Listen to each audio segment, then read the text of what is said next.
reading books, reading people is not going to solve our personal issue. It's not going to help us solve the fear, the conflict, the limitation that we're facing, right now.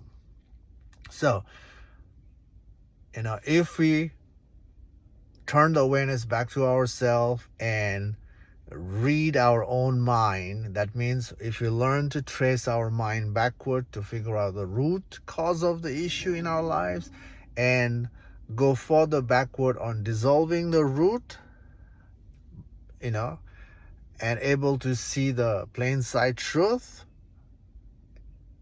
that itself is, reading yourself thoroughly.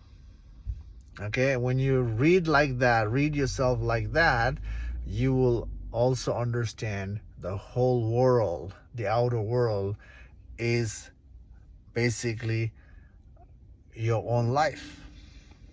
Your mind is exactly someone's mind. If you understand your mind thoroughly, you understand the world's mind. And that's how one can be free from one's own mind that is creating conflict and fear.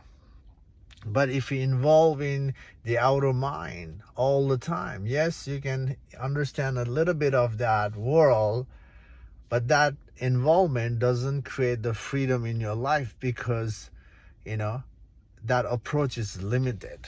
You can only understand certain extent by being part of the outward journey, but you can understand yourself thoroughly, completely, by being part of yourself, through the self-inquiry practice. And that's the way to be free. That's the way to read yourself thoroughly. And when you understand yourself thoroughly, you know how to be part of the world. You know how to put yourself in the world, without that limited view, limited perception. The mind doesn't bother you anymore when you be part of the world, when you know who you are. So, read yourself thoroughly in a backward way to figure out the truth, and truth will set you free within and outside. That's the truth. So,